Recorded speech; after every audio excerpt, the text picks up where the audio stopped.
Ladies and gentlemen, you are watching Concert Junkies, Rob and John. Oh, yeah. And we're live. Would you like to introduce yourself? Hey, I'm Dominic Muzio, the singer-guitar player from Las Vegas-based band Chemical Tribe. All right, I'm going to ask the most boring question that you probably get asked all the time. Sure. How'd you get the name? Chemical Tribe was, I was in a band years ago, and I'm talking early 2000s, called Chemical Tribe, that named that band before the Jerry Cantrell song came out. A lot of people make that connection. But what happened was we had the name, and then like 6 months later, Jerry Cantrell came out with a song called Chemical Tribe, which is fitting because I'm a huge Jerry Cantrell fan. I was, flash forward now 20 years, I did a solo record about 3 or 4 years ago, and I needed a backing band to do some live shows, and I didn't want it to be Dominic and the Museos or something stupid like that. So I needed a name, and the original name that I came up with was the Atomic Tribe, based in Vegas, nuclear stuff. Unfortunately, I didn't know this at the time. The label that I was on had just signed a band called the Atomic Kings. So they're like, you cannot use that name. So I had a show booked and I was screwed. So I just said, well, I'll go back to Chemical Tribe. I called the guys from the band from 20 years ago, like, do you guys mind if I use this name? They're like, we don't give a shit. I'm like, cool. So just use that and just kind of stuck. So you've been in the scene for a very long time. Yes, I'm very old. Yes, thank you. I wasn't going there. Right? So am I. What does Little Elvis mean to you? So my so-called career started as Little Elvis. My family used to vacation in the Catskills up in New York back in the very, very early 80s, like 80, 81. And they used to have a talent show / performance thing, and every year I would dress up and sing Elvis songs because I was a huge Elvis fan as a baby. And at 5 years old, I knew like his entire catalog. So I had the white sequined outfit and knew all the moves and did the lip thing and all that shit, and performed as Little Elvis for a while. Yeah. You're the first person to ever say Elvis. Everybody always tells me that Kiss made them everything. Yeah, no, it was for me. It was Elvis, the Rolling Stones, the Kinks, and Aerosmith. When I was growing up, those were like the big ones in my house. My dad was a musician in the 60s and 70s, so that's pretty much what was on the stereo at all times, and I just kind of gleaned off of all that. Do you think it would be different these days if like Elvis was still around, or musically, do you think it would still have the same effect? I don't know, but here's the funny thing: it kind of is still around in a way. Elvis was, larger than life character, right? And I'm not saying he wasn't his own man, he wasn't his own musician, but he was part of a machine. He didn't write his own songs. His material and his catalog was basically picked out for him. And you see a lot of that with pop stars today. There's a lot of these younger pop stars, and I won't name names because I don't think it's fair, but they're not writing their own material. They're just put out there by a marketing team because they look good and they can dance, and some of them can sing, though not many of them. So I don't think it would be that different because I think it's still here. It's just kind of progressed in a way that we don't recognize as much, And what do you feel about the entire AI bands coming out now? I don't like it at all. I can see a use for AI in certain aspects of this business, more for graphic arts. I can see it definitely being help. Like that's one of the things I struggle with because we do everything on our own. Yeah. And I got to come up with flyers every single time I'm playing a gig. And AI helps, and it makes it quick and easy, and it looks good. But if you're going to call yourself a musician and you're just basically just loading stuff into chat GPT and having it generate a song for you, then you're not a musician as far as I'm concerned. And I think it's really bad to present yourself as such, especially with what's going on on Spotify where you can't tell the difference anymore. You know, they're these bands that look like they're existing, like they're real, and it's completely generated by a computer. And I think it's unfair, not only to the fans, but it's unfair to the guys like me that are actually back here doing it, writing and playing the instruments ourselves. I mean, there should be like a dot or a something, even like Yeah, even in my type of work. Oh, sure. that's amazing. Let me reach out to them, and They're not real. Yeah, I agree. I mean, if you can find a way to discern it from the regular stuff, then I wouldn't be as against it. I'm still going to be a little bit against it, you know, but yeah, if there was a way that you could put, like you said, like a dot or a little, you know, icon that shows this is, you know, AI generated music, then if you want to listen to it, well, that's on you. That's fine. But like don't like try to like, catch up as real. like I want to support you and go to a show. If you're an AI, I there's not going to be a show. There's no shows, no. There's no there's, shows. there's barely any shows for the real musicians these days. Everyone just AI. I mean, then it's going to be more saturated and Mhm. more. Yeah, it's just It's already over. Like put this way, it's already oversaturated because anybody that wants to put out a record these days can, and they can do it quick. You can do it in your bedroom. All you need is a couple of apps, and you can have it uploaded onto Spotify within a day.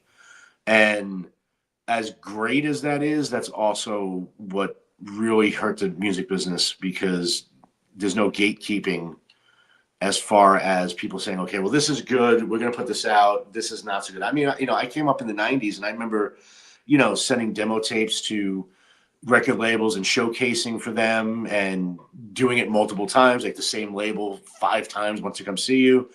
And that was a real gatekeeping way of like saying, okay, well, we don't know if you're good enough. Now it's just like, it doesn't matter. If you suck, you can have 5 albums out in a week. You can just throw them up there and it can be consumed by the public.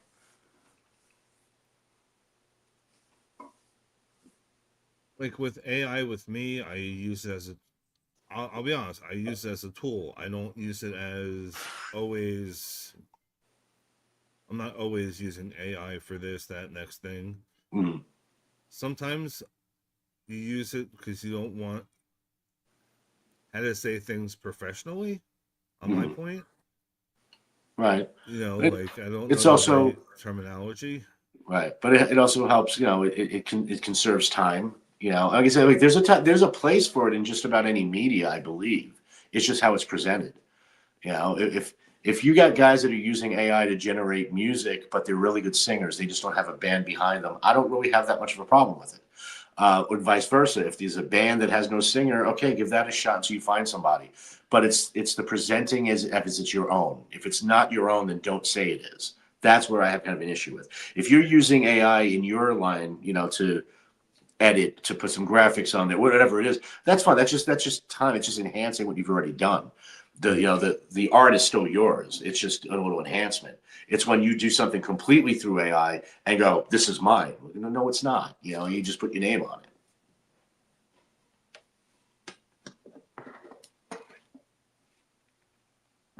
So let's get into your writing process. Mm, the process, yes. Is is it more skeleton or is it vocals first and then It is. You know the term feast or famine. It's usually burp or start or vomit. That's with me. Like I can either sit down one day and go, I have the whole song in my head, pick up my guitar, write all the music, write all the lyrics in 10 minutes and be done with it.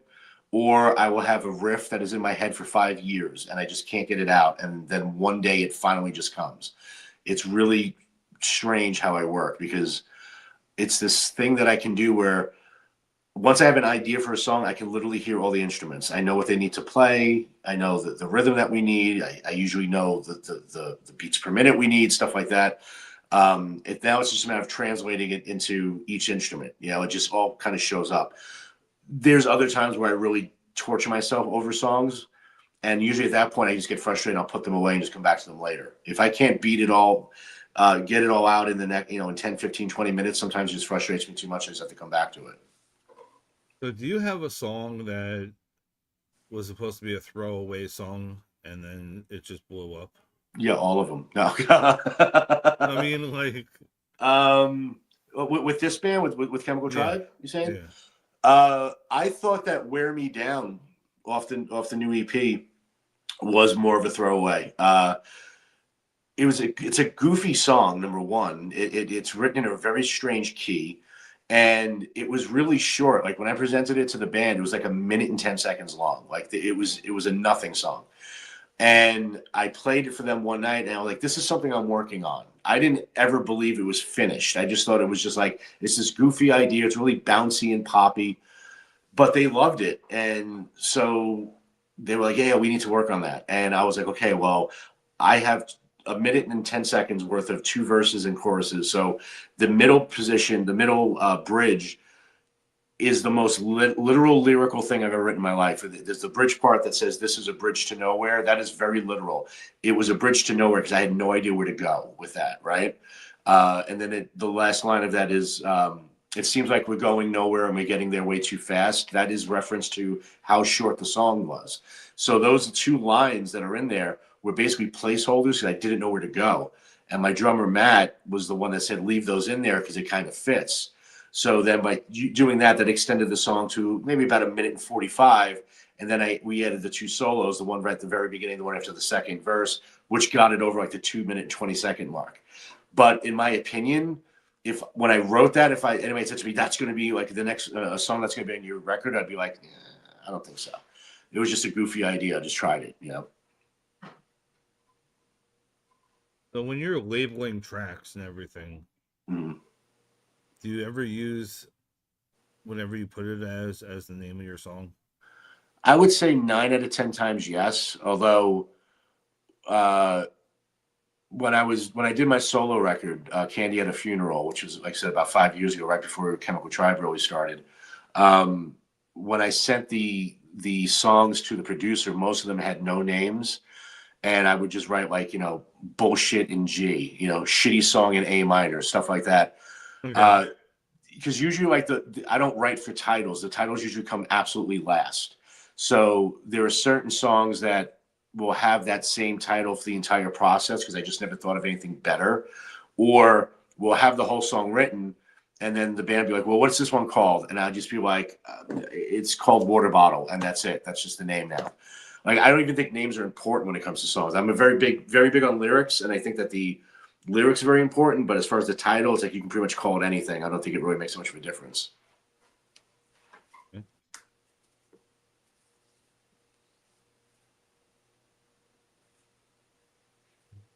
So, except for your own Mm-hmm. songs,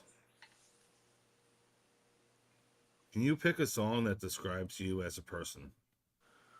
Ooh, that's a good one. Uh,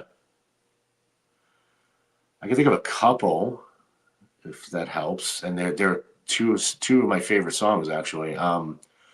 "Heaven Beside You" by Alice in Chains. I'm a pretty deep and moody person sometimes, and I don't mean moody in a bad mood. I just mean like I can be kind of glum sometimes.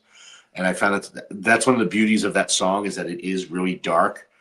Um, and then there's a Foo Fighters song off their second record called "Wind Up," which is basically just this hard, crazy, screamy type thing where he's basically talking about how actually doing things like this, like these kind of interviews where you just don't know what to say, you know?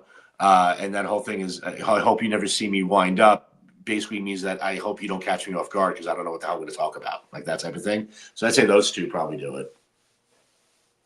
Okay. So now I'm going to catch you off guard here then. Okay. You're stuck in an elevator. Okay. One cartoon character is with you. Okay. Which cartoon character would you want it to be and why? Probably Inspector Gadget to get the fuck out of the elevator. I mean, I'm not a claustrophobic, but I can think of a billion other things I'd rather do than be stuck in an elevator all day. So probably a guy that has a lot of tools. Okay.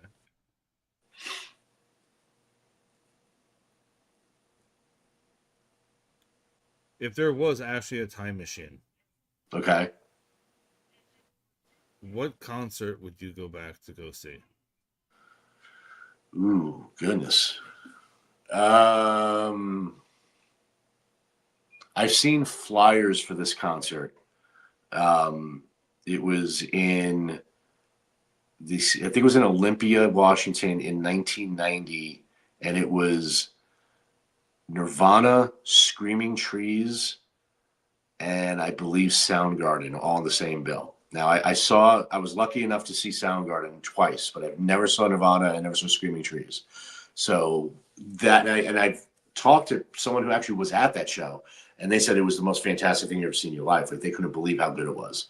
Like all three bands were just on point for the entire night. So yeah, I'd probably go back to that one.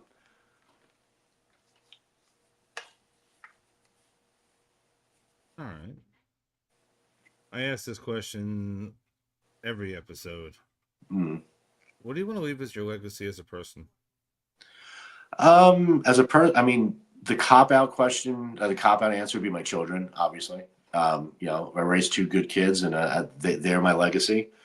Um, if you went by art, then the catalog of music that I've put out over the last 30 years at this point, I think it speaks for itself pretty good. You know, it never set the world on fire and didn't sell millions of copies, but there's definitely a bunch of people that like it. And everything I've ever written was true. And when I say that, it doesn't mean that everything that I did, everything that I wrote actually happened or actually happened to me, but it came from a true point of view where the emotions were real, the reactions would have been real if it had happened to me. Um, I never really put on any fronts for trying to be somebody I wasn't. Uh, I don't really write about how great I am, you know, stuff like that. It's everything's just real honest. So that would probably be the best way to do it. And I saw that you did a few jingles back in your day. Yeah, that was just some voiceover work. I did a Sears commercial. I did a Kmart commercial. I think I did Radio Shack, um, and a local, like, I don't know, like a convenience store type thing. It was just a way to make a couple extra bucks back in the day. Yeah, I pretty much do anything at that point. Well, like when it comes to jingles and everything, like of course these businesses are no longer a thing, but Yeah, do you get anything for it, or did you? I got flat rates. There's so it depends. Okay, so I don't know how it is now because I haven't done it in a long time. Back then, you would get contacted by a local ad agency, and they usually just paid you a flat rate.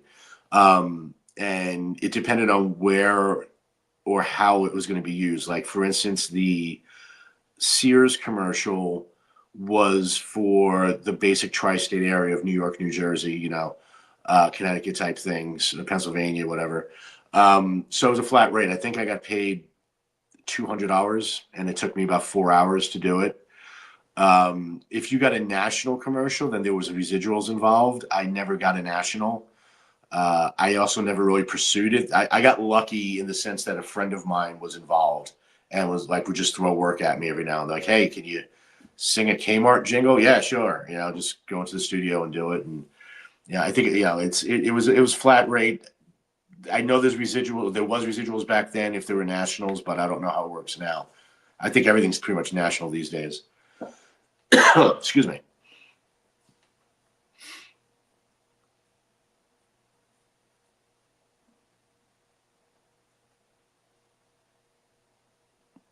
So if you could build your own 3-day festival, Oh, I'm sorry, say that again. On what? if you could build your own 3-day festival, Okay. dead or alive, Okay. of course you're playing. Who are you bringing on for the 3 days? All right. How many are you giving me here? Um, let's do 3 apiece to make it So for easier. 3 each day, right? Is that what you're saying? Yeah. Okay. So first day is going to be the classic rock. It's going to be Aerosmith, Rolling Stones, and the Kinks.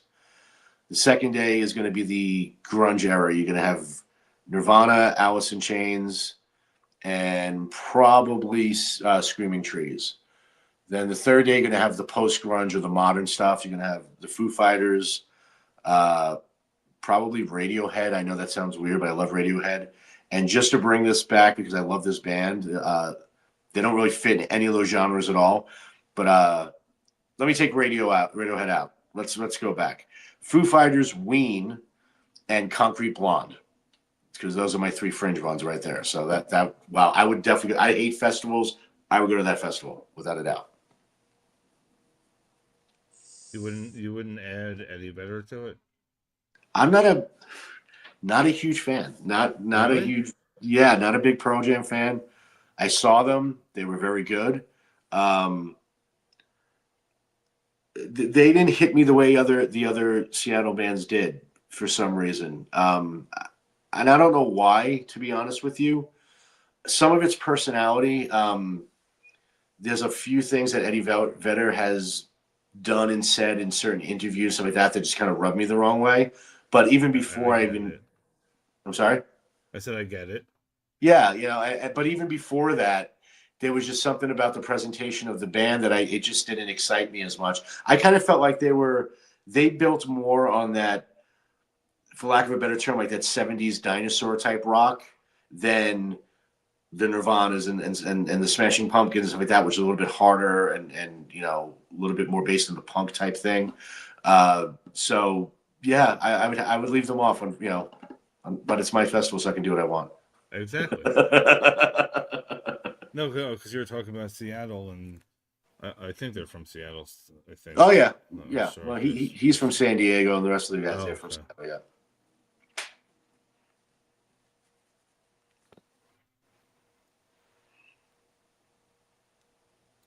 So, do you think it was easier to get gigs back in the day than it is now? Like I'm saying, guerrilla warfare of putting posters everywhere Yeah, and it was definitely like more in easier. your face. It was well, okay. So I grew up in New York City, right? So I was starting out in the very early part of 1990. I was really young. I was like 14 or 15 when I started.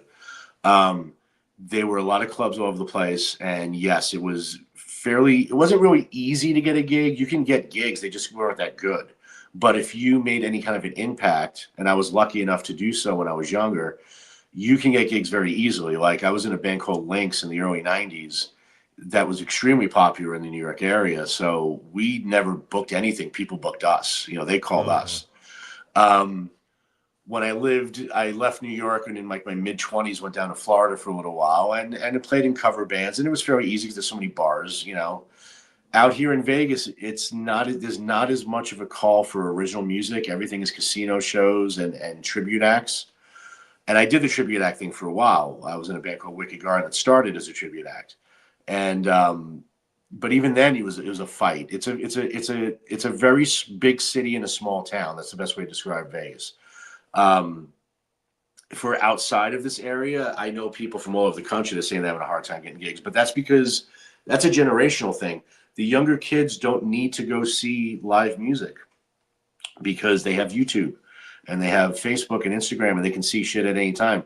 When I was growing up, if I wanted to see, if I wanted to see Pearl Jam, maybe they would come to my city once a year if I was lucky. I couldn't just go on YouTube and find them, where nowadays you can search it within seconds.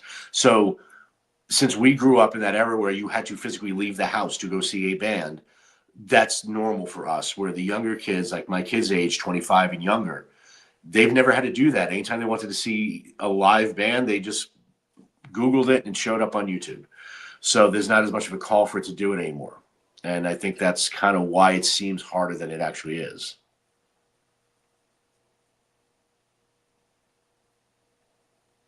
What do you feel about the pricing?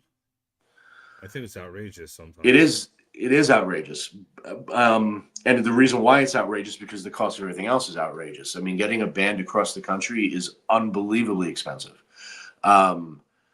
You got to think, like people don't see the behind the scenes stuff. Like you see the 3 or 4 guys on stage, right? Well, okay, then you got the lighting guy and the sound guy, and you got the 2 roadies, you got the tour manager, you got the publicist, the photographer. You got to pay all those people. Then you need a van, then you need gas, you need hotel rooms, you need food, you need toiletries. I mean, it's so It's very costly. it is. And most of the bands, even with those exorbitant prices, are barely breaking even. Like if they don't sell T-shirts, they're screwed. You know, like, and then you have like the Live Nation, thing that started where they tell the bands, well, we're going to guarantee you're going to get X amount of dollars. And the bands are like, great, we don't have to worry about anything. But then their tickets are $175. It's kind of out of their control. Going back to the merch, like of course you have a merch person, and some venues do merch cuts, and Yep. it's, I mean, you have to. Everybody's got their hand in your pocket in this business from the get-go, from step one. Somebody's got their hand out at all times. And the merch thing pisses me off, the merch split. That just absolutely pisses me off, because like I'm booking a gig at your club, I can't get a guarantee, right? Or if I do get a guarantee, it's minimal. I'm going to get a cut of the door, but I have to trust your accounting, because you're not going to let me put somebody at the door. You got your own person there. So if that person says, oh, there was only 35 people there, and I'm looking around like, well, I counted 60, I got nothing to say about it. And then I'm going to sell my T-shirts, and you're going to take 25% of that. That aggravates me more than anything else in the world. It's like, don't be in this business if that's how you're going to do things. So if it's, yeah, like merch is expensive. Not only is it expensive, it's usually your lifeline. I got plenty of friends that have went on tour and lost their asses, and selling the shirts is what paid for the gas to get to the next show, or got them a pizza at the end of the night. Everything else was a loss. So to sit there and go, oh, we're going to take 25%, or we're going to have somebody counting your shirts before you come in and then counting when they come out. Like, fuck you. Like, let me have somebody behind the bar count how much fucking beer you sell. I mean, I'm not saying you're not supposed to make money if you own the venue. Absolutely, you're entitled to make money. That is your business. But this is my business, and I'm entitled to try to make money as well.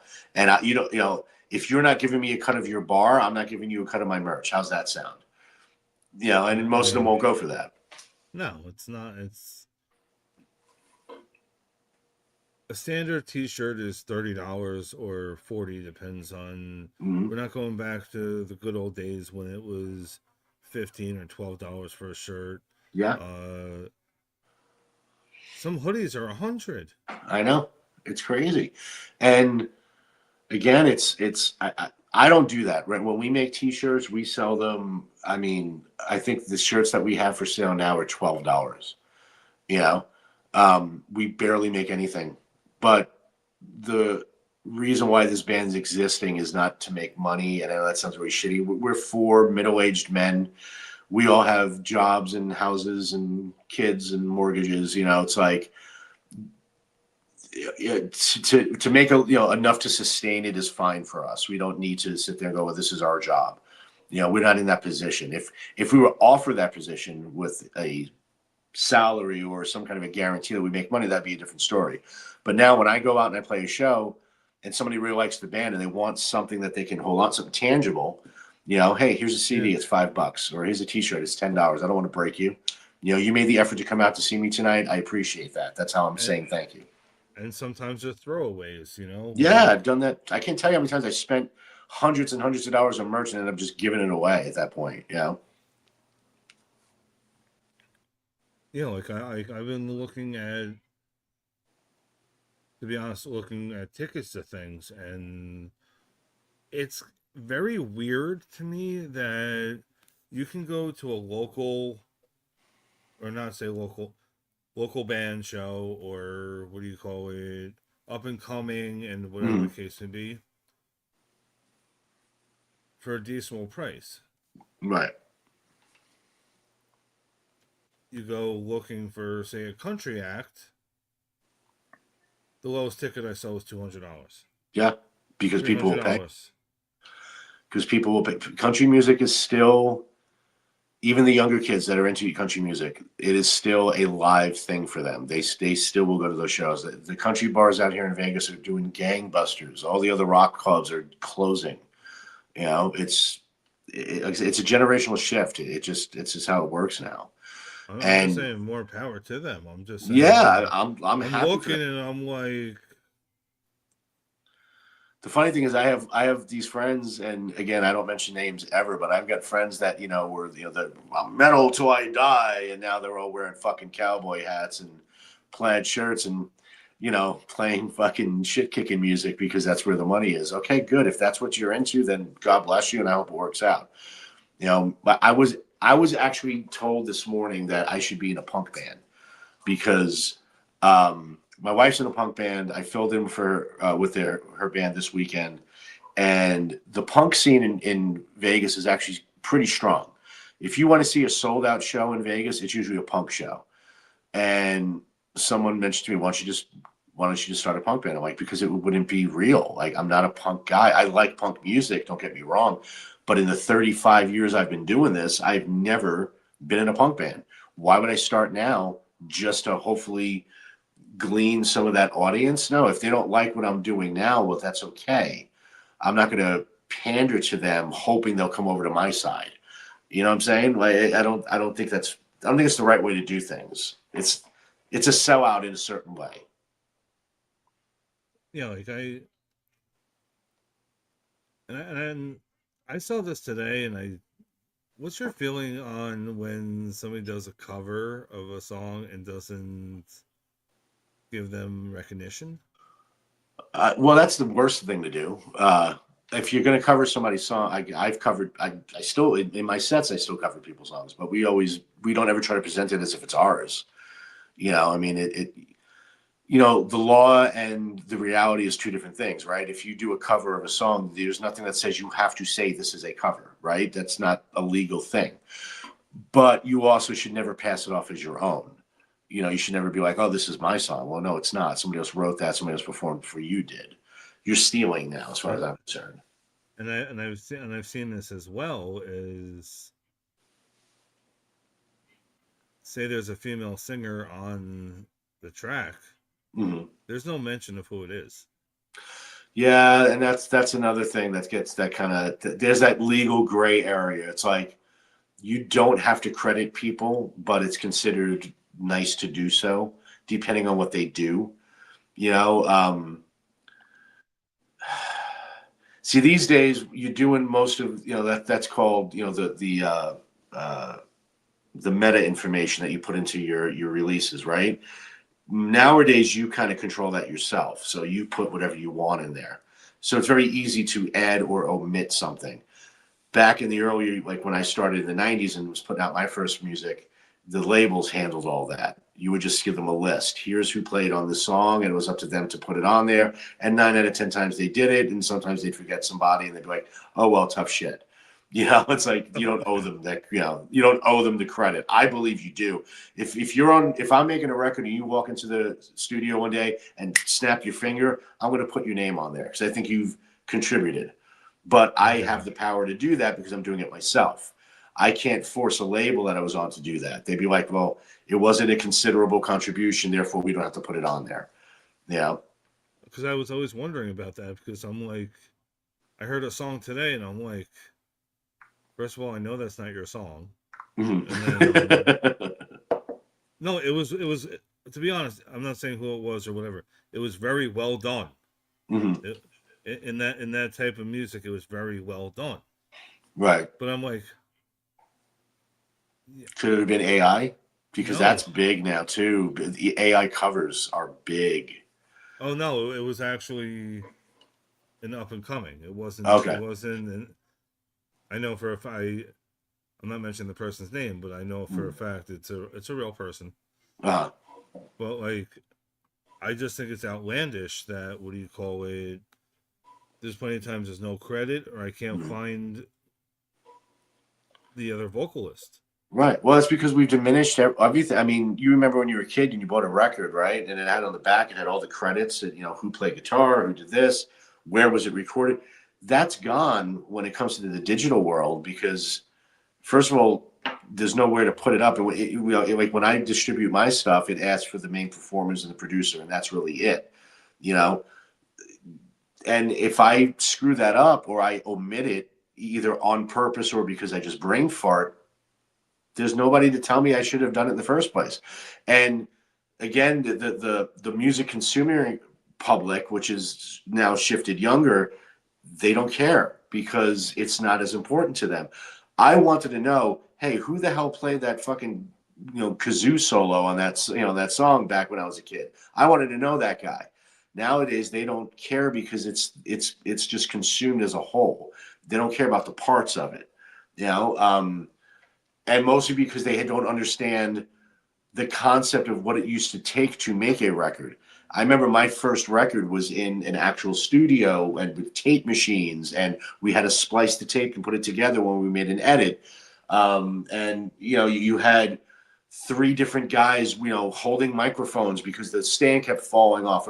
Now it's like you plug everything into a computer and you just sit there and play your guitar, and then you sync this and move this box here. So they don't understand what the process. The reason why you gave those people credit is because they probably worked their ass off, making those records. They had to do something that was probably unpleasant half the time. I mean, did you ever sit in a live drum room for 4 hours holding a microphone together? I mean, dear God, that's just murder on the senses. That guy. No. I mean, I haven't been lucky enough to do that yet. Trust me, I've done it. That guy deserves credit. I mean, like certain things, I'm like, I'm game. Like I mean, I like the behind the scenes stuff. I like what do you call it, running around with a camera, and I'm half the time I'm in front of the camera, but I'm just saying, right. Shit, I'm still learning my own gear because I don't physically ever use it. Yeah, I have a camera guy with me, or what do you call it, a tripod, because I'm a little particular on who touches my shit. Well, sure. And the hands-on is part of the magic of it. Like on the first Lynx record, like I said, it was all done on tape, right? There was no automation back then. So, for instance, the first song on the record has a fade out of some special effects that we did, and then the music kind of fades in as the special effects come out. There was like three of us on the console moving faders at the same time to get that effect. That's the hands-on experience. That's what made that magical. It's like, hey, if we had to do it multiple times because one of us was too fast or one of us was too slow. When you did that, it felt like you were part of it even more so than you already were. Like, yeah, not only was I singing on it, but I also moved the fader here to take the car crash sound effect down and put the guitar effect back up. That's not the way it works again these days. You plug it in, you play the thing. Oh, I want to change this. Boop, and you hit a button, and a little fucking robot does it for you. You don't have that. You don't have the skin in the game the way you did. And I know that sounds like get off my lawn, old man shouting at clouds. But that's the way I look at it. There was a skin in the game back then where you go, I made this, and every little part of it came from somebody else's sweat. Somebody, I needed this guy to do this. I needed this person to be on point for this to work. Nowadays, like I said, you can do it all. I've done it. I did a solo record. I was surprised at how much I could do by myself. I had a producer with me, thank God, because I didn't know how to work the buttons. But he was like, you could do this yourself. I could teach you. And I was like, I don't really want to. I want somebody else here in the room with me. I want somebody to move those things for me. It just made it more real to me. By doing that, like another person in the room or whatever, it's more memories than it is. Yeah. Yeah, it's the happy accidents happen at that point. Like I put it like this, and I tell everybody all the time: if I invite you to a concert with me or anywhere that I am going to be, it means something to me. Right. Like I don't just say, "Oh, here's an extra ticket. I have an extra ticket. Come." Yeah, no, you're sharing that experience with them, and you're going to share that memory with them too. Oh, I want to share as much memories with people that I possibly can. Mm-hmm.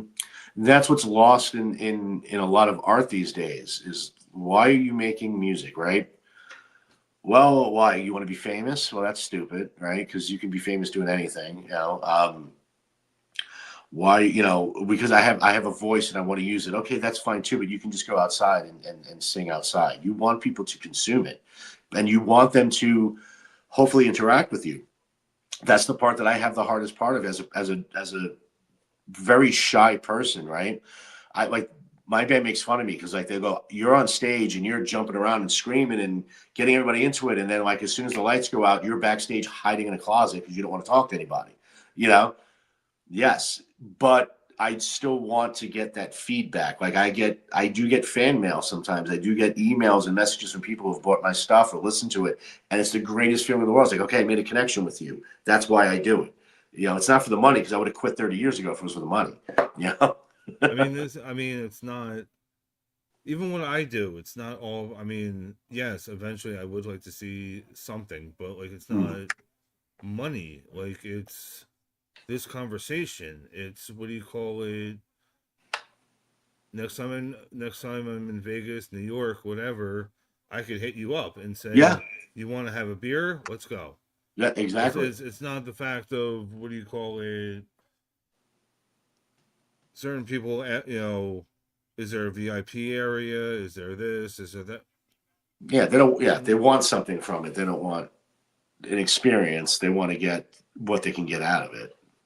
You know? It would be nice.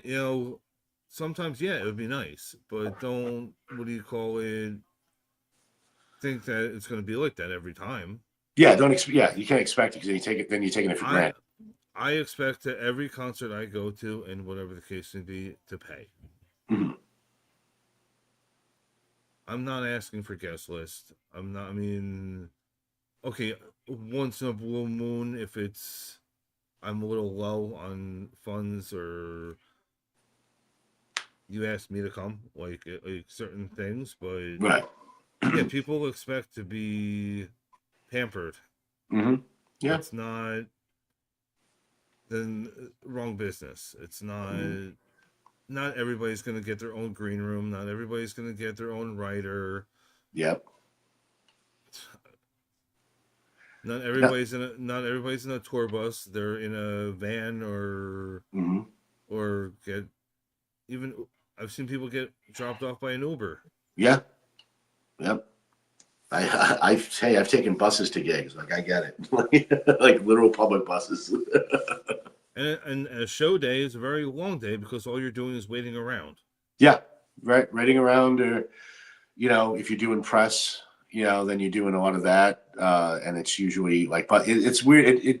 That's the thing that always got me. Like back, I'd be doing a record and then had a show that night, and like, and you have 4 interviews you got to do. It's like, how am I gonna have a voice? Like, I don't want to talk for 4 hours and then go out and sing, but that's what you do. That there's a reason why that's there. It's making that connection because maybe it was that person who wasn't going to go to the show, but they heard that interview and went, that guy sounds interesting. Let me go check that out. I don't know how much that really happens anymore, but it did happen in the day. I've done it.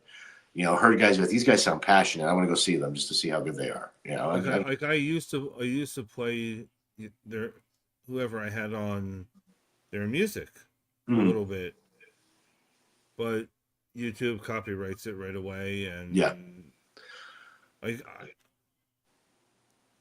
think I have to look it up. I stopped doing it because I think it was like you can only do like 1 point something, and then you had to cut it. Yeah. But what happens if the best part of the song is at the end? Right.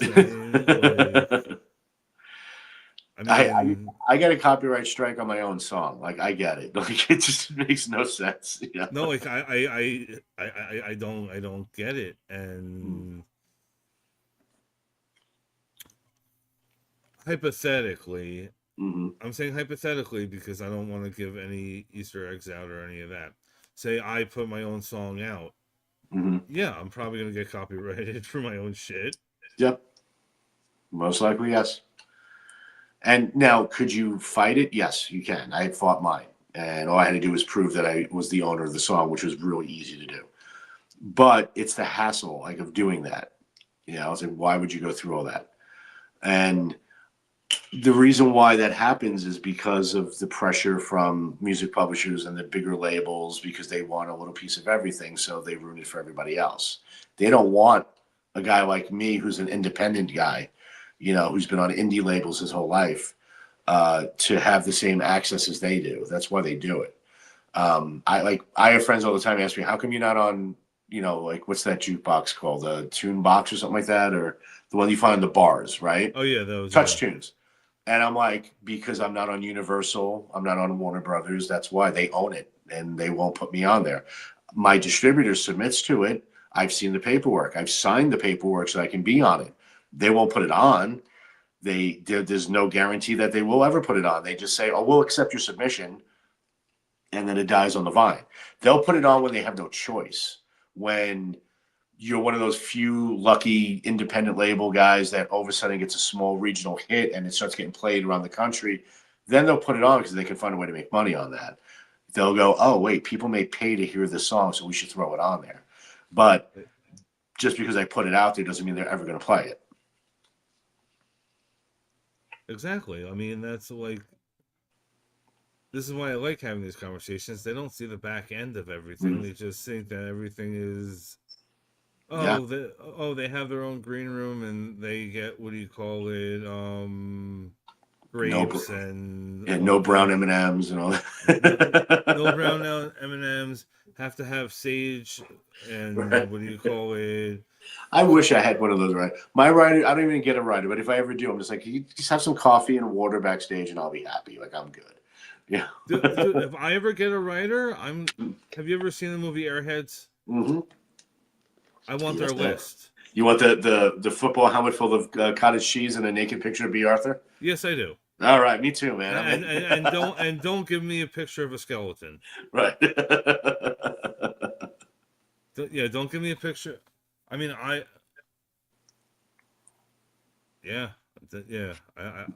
can see it now. Just somebody giving me a picture of a skeleton.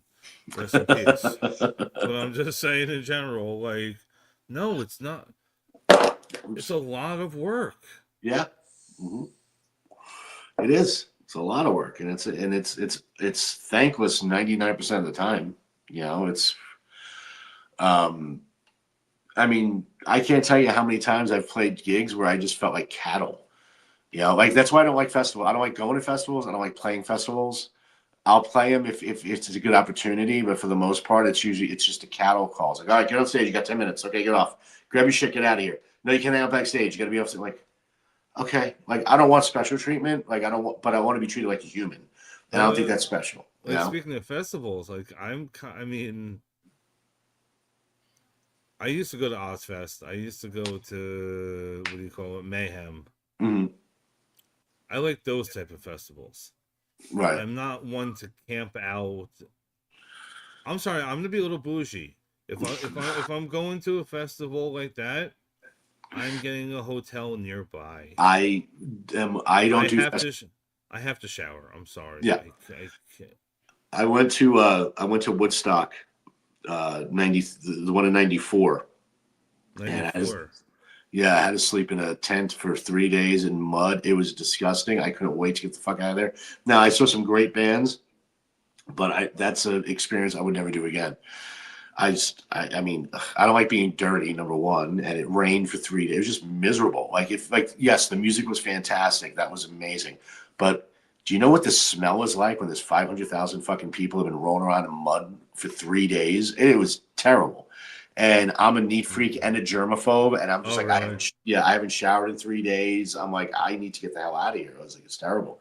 My wife still goes to festivals but she's younger than me, but she gets off on that whole experience of being there with everybody, and that's great. But I tell her all the time, I'm not going to go with you. I love you to death, but I can't do 3 days in the middle of the desert or the middle of nowhere, walking around all day and paying $17 for a bottle of water. That's just not my idea of a good time anymore. Yeah, like I don't know. I like the small intimate shows. Like I go to Starland Ballroom all the time. Mhm. They're like, that's my second home. But I'm just saying in general, like, I don't know, like it's a time placement too. Like, Sure. Like my favorite band's Korn. I'm gonna go see Korn, and the Dayseeker is playing at the same time. How am I supposed to? Right. Be in two places at once, yeah. Well, I mean, you spend like what I loved about Ozfest is they had one main stage. That's where Ozzy was going to be. That's where Manson, Korn, whoever else was on that bill at that time. Yeah. Then they had, what do you call it? I'm not saying the no names, but I'm saying And the second tier. Yeah. Shadow Fall, and what do you call it? Crazy Town, and they Mm. had other. They had another stage that, what do you call it? Morning, Right. night, Yeah. like that. I mean, like if I could run something, that's exactly how I would do it. It's a good it's a good way to do it, and it's also one of those things where it's like it's a necessity because there's always going to be downtime somewhere. So if this stage is breaking down, then this stage has some action going on, and it kind of keeps it so it's a consistent flow throughout the whole day. Or motocross or something. Hmm. Right, something Okay, that to so occupy you. yeah, so you can go see, what do you call it? Avenged Sevenfold, and Hmm. then breaking this one down for the next band to come on. Right. Like the timing is everything. Hmm. I agree. I agree. It's if it's a well-oiled machine, then you won't even notice that there was a lull at any point in time. I think Vegas did, what do you call it, when we were young, I believe, and I saw that and I'm like, how is that even possible? Well, Like it's the timings were okay. 11 o'clock in the morning is this one, and then it didn't make sense to me. yeah. So my wife went to that a couple times, and they had a bunch of other things there. It wasn't just like a music festival. It was they had some multimedia events there. They had art stuff there. So if there wasn't a band playing, there was other things that you could do. Um, but again, it's like I don't know, way out of my way out of my ability to handle these days. I'm too old. I mean, it's amazing. So, what's your plan this year? So we did our EP that came out like a month ago. We got a bunch of shows booked. We might do some small swing out tours if we can, put it together where it doesn't cost us too much money. Probably go back into the studio and do a full record at some point this year. Um, a lot of it is dictated on what kind of response we're getting from the record we have now is actually doing pretty good. It was getting a lot of radio airplay, which I wasn't expecting, so that's cool. Um, if it generates enough buzz that people actually want to hear more, then we're absolutely going to go in and do it. It's just a matter of it's a wait and see game at this point. So, is there a venue that you always wanted to play at? Well, Madison Square Garden would be lovely. That's a bucket list thing. I don't think I'm ever going to get there, but I've been lucky enough to play just about every available place wherever I lived, whether it was New York, whether it was Florida, whether it was in Vegas. The biggest clubs I've actually got to play all of them. So I don't really have like a bucket list as far as that goes. But if you want to talk the grand big stages, then yes, Madison Square Garden would be the one without a doubt. And Red Rocks out in Denver. Yeah, that's definitely on my list. There's like three venues that I know for sure that I've not been to that I have to go to. Mm-hmm. That is the Viper Room, that is Whiskey, and Red Rock. I don't care who's playing. I don't. Uh, I okay. I do care, but I don't care. right. Like it's one because I never got to go to CBGB's. I never got Mm-hmm. to go there. I wasn't old enough. Right. When my parents, I wasn't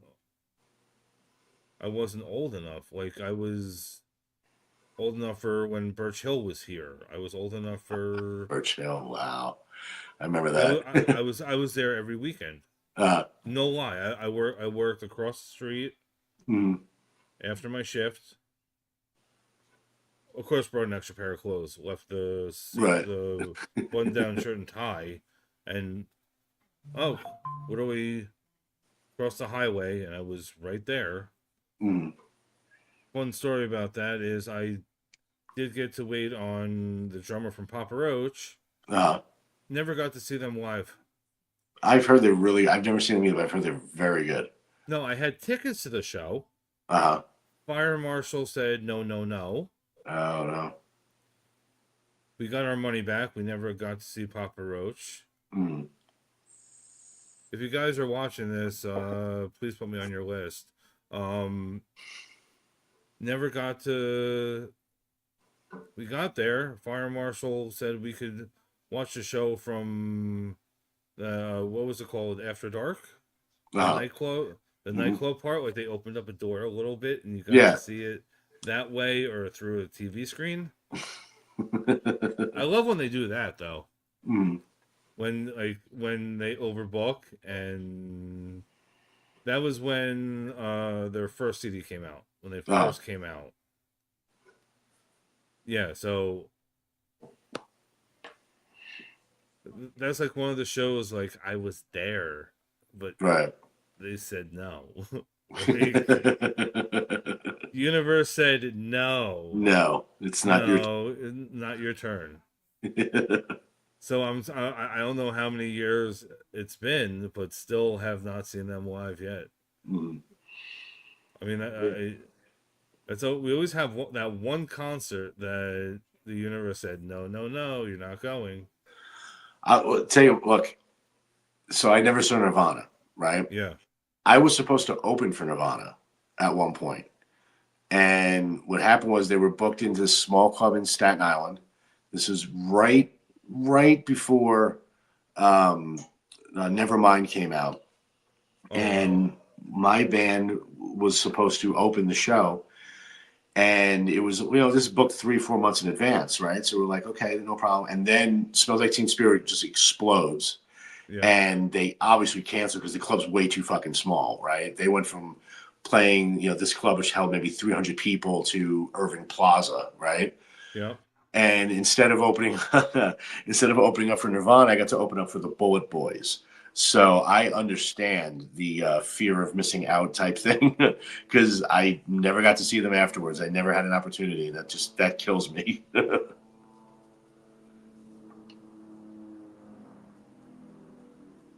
Yeah, it was great. I mean,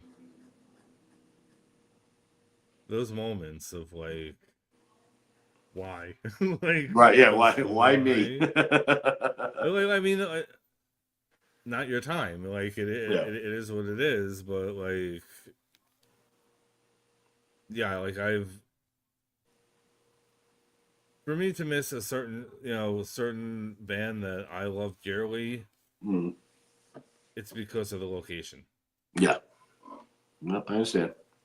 I'm a huge Korn fan. Okay, I love Seven Dust. I mean, everybody from us growing up. Okay, like Yeah.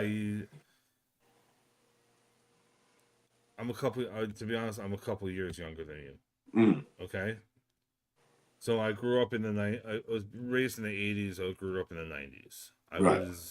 I'm an '83 baby. Okay, Mm. so like the Nirvanas, the Screaming Trees, the what do you call it? Soundgarden. To I can go on for days. When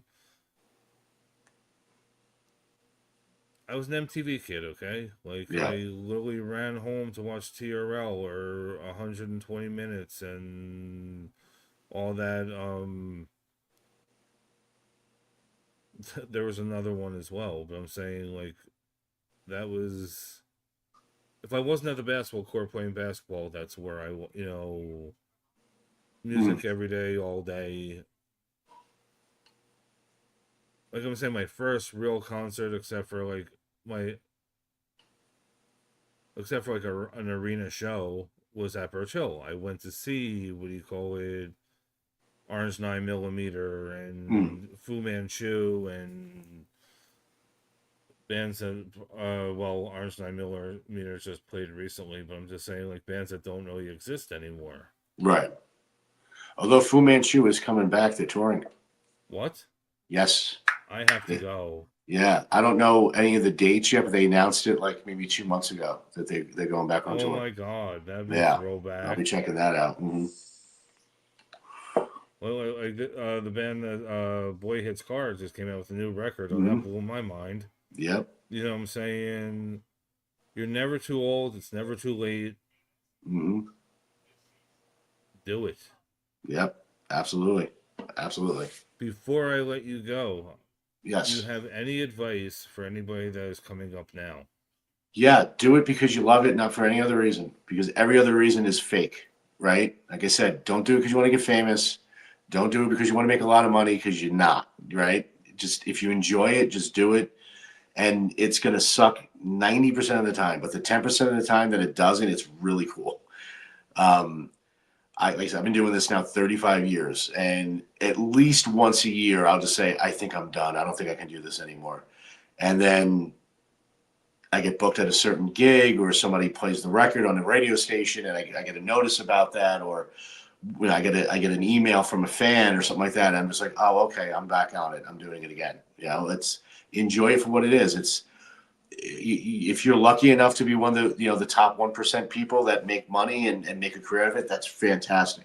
If you're one of the guys that ends up like me, that's been doing it for 35 years, got a small group of fans, that's just as good, in my opinion. So just do it because you love it, not for any other reason. And is there any touring advice of what you always have to have with you? Bring your damn toothbrush, okay? Please, for the love of God, bring a toothbrush. Always have a change of underwear. Bring shampoo. Just bring toiletries. I can't be the amount of guys that go on tour for like a week, 2 weeks, 3 weeks, and don't bring anything. It's like you don't have a toothbrush, you don't have toothpaste, you have shampoo, you got nothing. You need that shit. If you use it in your house, you need to bring it with you. Everything else is just extra crap. Like I know guys that would bring like a back in the day when you had CDs, they bring a stack of 50 CDs, but they only brought one pair of socks. It's like, what are you thinking? It's priorities, man. If you can't get through it on a normal day, you're gonna have to bring it on tour with you. I mean, that's and oh, definitely the sock roll. Yeah, Like absolutely. definitely. I don't care if you go to the dollar store, buy socks Hmm. with you. Bring socks. Yeah, socks, underwear, bring them. You don't know when that next shower is happening when you're on tour, especially in the early days. It could be a week. You're taking the whore baths, on the Jersey State Thruway. Just doing a little of that and getting back in And the van and drive. and it and I know most bands do get a Planet Fitness membership or A one lot of of the. bands do that now. Yeah, you're guaranteed a shower. It's actually not a bad idea. If I go back out on tour, I absolutely will be doing that because my fat ass sure isn't doing any exercise. But I definitely need a shower at least once a day, without a doubt. I mean, you can get your health smoothies there too, and just Yeah. go about your business. I mean, I just know everybody. I've seen that. What do you call it? The touring videos of. Mhm. Yeah, always have a what do you call it? Any gym membership. It don't matter which one Yep. that you're able to at least Mhm. Yeah, National shower. Gym membership, absolutely. It's a must these days. So, is there anything else you would like to promote, or do you want to shout out any bands or Yes. anything? So, my band Chemical Tribe, the new EP is called Bruises, Scars, and Serenity. It's on all the streaming sites: Apple, Spotify, Amazon. Check us out on Facebook and Instagram. We can get you copies if you want a hard copy.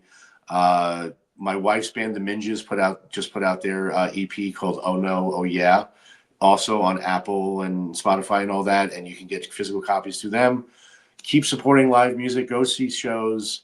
Don't bitch about the admission because most of the times the bands have nothing to do with it. And when you go to a show, don't be a dick. And that's about it. And he forgot one other thing. Wear deodorant. And wear deodorant. Yes, that too. All right, I would like to thank you for your time. I will keep everybody posted when I will be back. I'm not 100% sure on the dates yet. I'm still working out with other bands and other venues and stuff. But we are running a Dunkin' Donut giveaway. You still have until the 28th to hit that subscribe button to enter. I will be pulling a name out of a hat after the 28th. So it's a $10 gift card. You get coffee and donuts on me, and I hope the odds are in your favor. Nice. This is on Facebook, YouTube, and Twitch is just Concert Rob because they wouldn't let me finish what I was typing, and I don't underscore anything. If you need any what do you call it, season's greetings or anything, I am on Cameo as well, and that's about it. Cool. Thank you for having me, sir. I appreciate you very much. You too. Have a good one. Before you go, if your wife wants an interview, just have her reach out.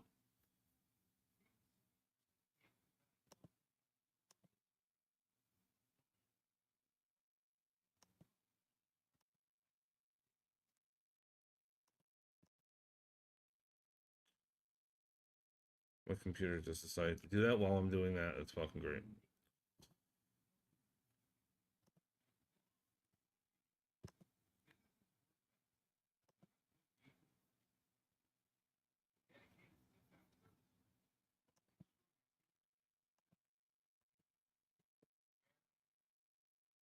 This is crispy.